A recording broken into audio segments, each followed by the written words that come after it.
So distance and displacement discuss करने से पहले अभी हमने डिस्कस करा कि जब कोई पार्टिकल एक स्ट्रेट लाइन में मूव कर रहा होता है तो उसकी पोजीशन हम कैसे डिफाइन करते हैं। तो अभी हम डिस्टेंस एंड डिस्प्लेसमेंट पे बात करेंगे। तो डिस्टेंस एंड डिस्प्लेसमेंट को समझाने के लिए मैंने यहाँ पे ऑलरेडी एक फिगर ड्रॉ किया हुआ है, तो चलिए समझते हैं इसे। ये पिएरे क्यूरी है ना, ये पिएरे क्यूरी हैं और ये अपने घर से निकल रहे हैं। इन्हें इस रास्ते से होते हुए लैब तक पहुंचना है, जहाँ पे इनकी wife Marie Curie already lab में काम कर रही हैं, है ना। पिएरे क्यूरी और मैरी क्यूरी ये दो नाम आपको यहाँ पे दिखाई पड़ रहे होंगे। आपके लिए होमवर्क ये है कि आपको इन दो नामों को गूगल करना है और इनके बारे में पढ़ना है। तो चलिए अभी हम एग्जाम्पल्स पे आते हैं और समझते हैं डिस्टेंस एंड डिस्प्लेसमेंट। तो पिएरे क्यूरी यहाँ से चल रहे हैं और ये यहाँ से ऐसे इस रास्ते से होके यहाँ पे ऐसे ऐसे आते हैं और ये अपनी वाइफ मैरी क्यूरी जो लैब में काम कर रही हैं लैब में पहुँचते हैं, ये भी पहुँचते हैं। तो हम देख रहे हैं लैब तक पहुँचने के लिए पिएरे क्यूरी को इस रास्ते से होकर जाना है। तो टोटल लेंथ इस रास्ते की क्या होगी? 7 मीटर पहले ये इधर चल रहे हैं, फिर 7 मीटर इधर, फिर 7 मीटर इधर, फिर 7 मीटर एंड देन फिर 7 मीटर, है ना। तो टोटल लेंथ इस पाथ की क्या होगी, है ना। तो 7 मल्टीप्लाइड बाई 7 को या 5 टाइम आप जोड़ दो, 1 2 3 4 5 या मल्टीप्लाइड बाई 5, 35 मीटर, है ना।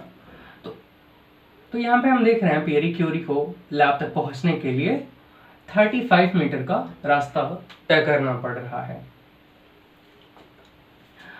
और अगर मैं पूछूं कि पिएरे क्यूरी को जल्दी से लैब पहुंचना है ना, तो उन्हें कौन सा रास्ता चूज करना चाहिए, है ना। तो उन्हें सीधे ही ऐसे मूव करना चाहिए, भले से ये रास्ता ना हो। अगर मैं पूछ रहा हूँ कि पिएरे क्यूरी को जल्दी से मैरी क्यूरी की लैब तक पहुंचना है तो इन्हें क्या करना चाहिए? ये straight route, shortest route follow करना चाहिए, है ना। तो ये जल्दी से लैब तक पहुंच जाएंगे, है ना। तभी इन्हें कितना डिस्टेंस ट्रेवल करनी पड़ेगी, तभी इन्हें कितना पाथ लेंथ और पाथ का वर्क करना पड़ेगा, 7 मीटर एंड 7 मीटर, है ना। तो टोटल कितना होगा? 7 मल्टीप्लाइड बाई 3 और 3 टाइम्स आप ऐड कर दो, 21 मीटर, है ना। अगर पिएरे क्यूरी को लैब तक सीधे ही जाना होता तो उन्हें कितना पाथ कवर करना पड़ता? 21 मीटर। बट जो रास्ता ऑलरेडी यहाँ पे बना हुआ है इससे होकर जाने में 35 मीटर लग रहे हैं, है ना। तो डिस्टेंस और डिस्प्लेसमेंट डिफाइन कैसे होता है देखिएगा। डिस्टेंस को हम डिफाइन करते हैं the total length of the path taken, है ना। जिस रास्ते पर हम चल के अपने डेस्टिनेशन तक पहुंच रहे हैं उसकी लंबाई कितनी है, उसकी लेंथ कितनी है, total length of the path taken. जो पाथ हम ले रहे हैं, जो पाथ पिएरे क्यूरी यहाँ से ले रहे हैं लैब तक पहुंचने के लिए, उसे ही क्या कहते हैं? डिस्टेंस कहते हैं। अब हम डिस्प्लेसमेंट की बात कर रहे हैं, है ना। पिएरे क्यूरी को अगर लैब जल्दी से पहुंचना होता तो वो ऐसे, भले से यहाँ पे बिल्डिंग्स हो या कुछ भी हो, तालाब हो, खाई हो, है ना। बट अगर ये नहीं होता तो ये सीधे ऐसे पहुंच जाते लैब तक और इन्हें कितनी डिस्टेंस ट्रेवल करनी पड़ती? 21 मीटर्स, है ना। तो डिस्प्लेसमेंट हमें क्या बताता है? ये बताता है कि द स्ट्रेट लाइन डिस्टेंस, है ना। Displacement is always the straight line distance between को हम ऐसे भी डिनोट करते हैं, the initial and the final positions. Initial position क्या है? Point A. फाइनल पोजीशन क्या है? पॉइंट बी, है ना। टुगेदर विथ द डायरेक्शन, है ना। जब यहाँ से आप सीधे एक स्ट्रेट लाइन ड्रॉ कर रहे हो तो इसमें क्या आ रही है, साथ साथ क्या आ रही है? स्ट्रेट लाइन क्या बताती है? डायरेक्शन को भी बताती है। तो डिस्प्लेसमेंट को हम डिफाइन कैसे करते हैं? Finally the straight line distance between the initial and final positions together with the direction. Point A से पॉइंट बी तक पहुंचने के लिए जो शॉर्टेस्ट रूट है ना, जो स्ट्रेट लाइन डिस्टेंस है, उसी को हम क्या कहते हैं? डिस्प्लेसमेंट कहते हैं, along with the direction of the line. अब इसे हम कुछ एग्जांपल से समझते हैं, है ना, डिस्टेंस और डिस्प्लेसमेंट। चलिए, अब यहाँ पे मैंने कुछ एग्जांपल्स लिखे हुए हैं, यहाँ पे आप देखिएगा, है ना। एक हम फिर से पियरे क्यूरी को ले आते हैं, है ना। मान लीजिए पियरे क्यूरी यहाँ पे खड़े हुए हैं, है ना, और इन्हें पॉइंट ए से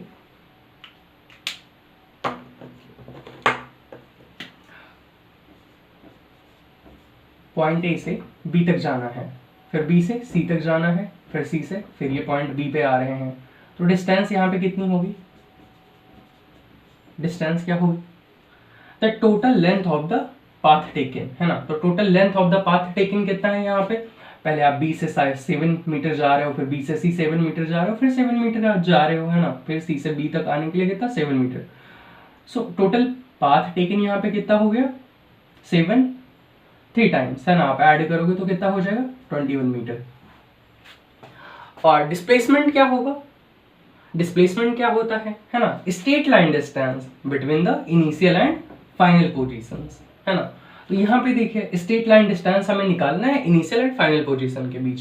पियरे क्यूरी ए से चले हैं और बी से होते हुए, सी से होते हुए फिर कहाँ आ गए हैं? बी पे आ गए हैं, है ना।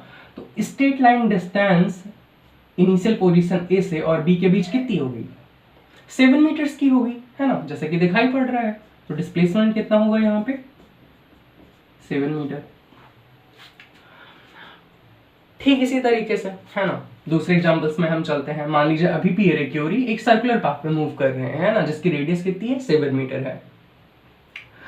तो अभी पियरे क्यूरी एक रेवोल्यूशन इस सर्कुलर पाथ पे कवर करते हैं, है ना, एक रेवोल्यूशन, एक चक्कर लगाते हैं। तो उन्होंने टोटल डिस्टेंस कितनी कवर करी, है ना। तो हम length of the path taken निकालेंगे। Length of the path taken, अब ये सर्किल है, तो सर्किल की सर्कमफ्रेंस क्या होती है? वही तो होती है ना, लेंथ ऑफ पाथ टेकन। तो that is 2 pi R, distance is equal to 2 pi R, है ना। तो यहाँ पे हम 2 को ऐसे रहने देते हैं। पाई की वैल्यू होती है 22/7 into R is equal to 7 metre. 7 से 7 कैंसिल हो गया, कितना हो गया? 44 मीटर, है ना। ये आ गई डिस्टेंस, आ गई। डिस्प्लेसमेंट क्या होगा? पियरे क्यूरी ए से चल रहे हैं, एक रेवोल्यूशन पूरा करके वो कहां पे फिर पहुंच जा रहे हैं? ए पे ही पहुंच जा रहे हैं, यहीं पहुंच जा रहे हैं। तो इनिशियल पोजीशन इनकी ए थी, फाइनल पोजीशन भी क्या हो गई? ए ही हो गई, है ना। तो initial position minus final position, displacement कैसे आप निकालते हो? द डिस्टेंस बिटवीन ना। तो डिस्टेंस बची कहाँ? जब ये ए से निकल के फिर ए पे ही आ जा रहे हैं, तो डिस्टेंस बची कहाँ? तो यहाँ पे डिस्टेंस क्या होगी? 0 हो गई, है ना।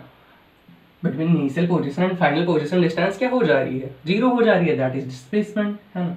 यहाँ पे डिस्प्लेसमेंट क्या है? Is equal to 0।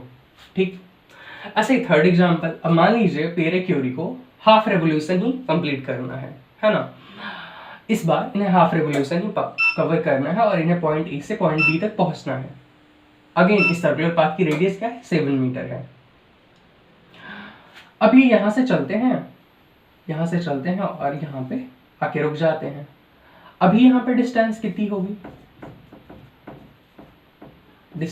होगी? जब भी एक कंप्लीट रेवोल्यूशन पूरा करा था तो सर्कमफ्रेंस कितनी कंसीडर कर रहे थे हम लोग? 2 पाई आर। अभी हाफ रेवोल्यूशन, तो उसके लिए length of the path taking कितनी होगी? पाई आर होगी, है ना। तो अभी हम इसकी वैल्यू निकाल लेते हैं। 22/7, आर कितना हो गया? 7 मीटर। 7 से 7 कैंसिल और यहाँ पे आ गया 22 मीटर। ये तो डिस्टेंस आ गई, है ना। डिस्प्लेसमेंट क्या होगी यहाँ पे? पियरे क्यूरी चले ए से हैं, पहुंचे बी पे हैं, है ना। अब अगेन डेफिनेशन पे आते हैं। डिस्प्लेसमेंट हम कैसे डिफाइन करते हैं? The straight line path, the straight line distance, है ना, between the initial and final position. तो इनिशियल पोजीशन ये है ए और फाइनल पोजीशन क्या है? बी है। And straight line distance between initial position and final position. तो स्ट्रेट लाइन डिस्टेंस क्या हो गई? इसी का डायमीटर, है ना। ये 7 मीटर है, ये 7 मीटर है। तो डिस्प्लेसमेंट यहाँ पे क्या हो गया? 14 मीटर, है ना। ठीक है, अब हम अपने फोर्थ एग्जांपल को देखते हैं, है ना। फोर्थ एग्जांपल को देखते हैं। अब अगेन पियरे क्यूरी एक दूसरा रास्ते पे चल रहे हैं ना, यहाँ से चल रहे हैं पॉइंट ए से जिसकी लेंथ है 3 मीटर, और फिर ये पहुंच रहे हैं फाइनल पोजीशन बी पर जिसकी लेंथ है 4 मीटर। तो यहाँ पे डिस्टेंस क्या होगी, डिस्टेंस क्या होगी, again the total length of the path taken. तो 3 metre and 4 metre is equal to 7 metre, है ना। डिस्प्लेसमेंट क्या होगी, डिस्प्लेसमेंट को हम कैसे डिफाइन करें, स्ट्रेट लाइन डिस्टेंस, है ना, straight line distance between the initial and final position. तो इनिशियल पोजीशन क्या है, ए है, फाइनल पोजीशन क्या है, बी है। स्ट्रेट लाइन डिस्टेंस हमें बतानी है, तो ठीक है भाई, इसे हम क्या करते हैं, एक स्ट्रेट लाइन ड्रॉ कर देते हैं इनिशियल एंड फाइनल पोजीशन को टच करते हुए, हम लाते हुए, है ना। अब ये कैसे निकलेगा, ये डिस्टेंस कैसे निकलेगी, पाइथागोरस पर में तो हर किसी को पता होगा, पाइथागोरस थ्योरम, है ना। तो ये कैसे हो जाएगा, ये हो गया बेस हो गया 3 मीटर और ये परपेंडिकुलर 4 मीटर है, तो हाइपोटेन्यूज क्या हो जाएगा, base square plus perpendicular square. तो ये कितना आ जाएगा, 3 का स्क्वायर प्लस 4 का स्क्वायर, 3 3 जो 9 हो जाएगा, 4 जो कितना हो जाएगा, 16 हो जाएगा, that is 25 and square root of 25 is equal to 5 metre. Hypotenuse कितना आ गया, 5 मीटर। यही क्या होगी, शॉर्टेस्ट स्ट्रेट लाइन डिस्टेंस हो गई between initial position and final position, 5 metre. This is your displacement. अभी तक हमने 4 एग्जांपल्स में डिस्टेंस और डिस्प्लेसमेंट निकाला है ना। तो यहाँ पे कुछ आप देख रहे हो, कुछ ऑब्जर्व कर रहे हो, है ना। अब ध्यान से सारी डिस्टेंसेस को देखो और डिस्प्लेसमेंट को देखो। यहाँ पे डिस्टेंस कितनी है, 21 मीटर, डिस्प्लेसमेंट 7 मीटर। यहाँ पे डिस्टेंस कितनी है, 44 मीटर, डिस्प्लेसमेंट 0। यहाँ पे थर्ड एग्जाम्पल में डिस्प्लेसमेंट कितनी है, 14 मीटर एंड डिस्टेंस कितनी है, 22 मीटर, है ना। फोर्थ एग्जाम्पल में डिस्टेंस कितनी है, 7 मीटर, डिस्प्लेसमेंट कितना है, 5 मीटर। क्या ये आपको दिखाई पड़ रहा है, displacement is less than distance in all these 4 cases, है ना, इन ऑल दीज 4 केसेस दिखाई पड़ रहा है कि डिस्प्लेसमेंट हमारी हमेशा क्या है, डिस्टेंस से छोटी है ना। अभी हम 5वां केस डिस्कस करते हैं, है ना। पियरे क्यूरी अभी एक स्ट्रेट लाइन पे मूव कर रहे हैं, स्ट्रेट लाइन पाथ पे मूव कर रहे हैं। ये ए से बी पहुंचे, बी से सी पहुंचे।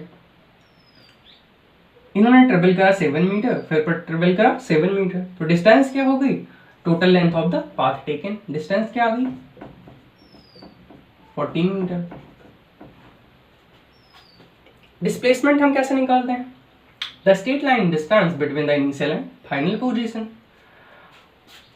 इनिशियल पोजीशन क्या है, ए है, फाइनल पोजीशन क्या है, सी है। स्ट्रेट लाइन डिस्टेंस हमें निकालनी है, तो स्ट्रेट लाइन तो भाई यही होगी, है ना, यही डिस्टेंस हमें निकालनी है। तो यहाँ पे डिस्प्लेसमेंट क्या आ रहा है, डिस्प्लेसमेंट क्या आ रहा है, ये भी क्या आ रहा है, 14 मीटर।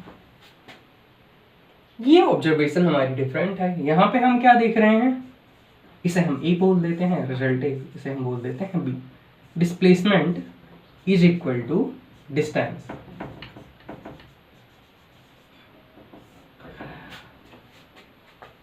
सो कंक्लूजन क्या है, जितने भी केसेस हैं डिस्टेंस और डिस्प्लेसमेंट के, है ना, इन ऑल दोज केसेस हमारा जो डिस्प्लेसमेंट होगा हमेशा डिस्टेंस से क्या होगा, छोटा होगा, है ना।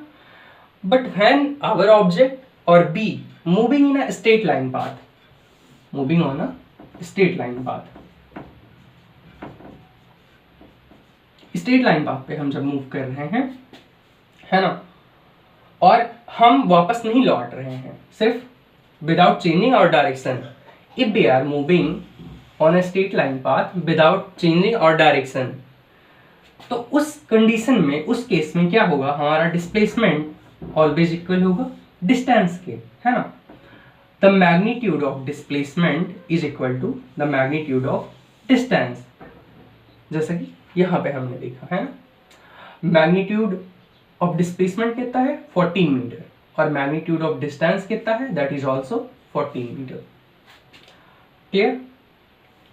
इसके बाद हम डिस्कस करेंगे the difference between distance and displacement. अभी हम इसको एक चार्ट ड्रॉ करके, है ना, इसी व्हाइट बोर्ड पे डिस्कस कर लेते हैं सारे बुलेट पॉइंट्स कि डिस्टेंस और डिस्प्लेसमेंट में डिफरेंस क्या है। ठीक,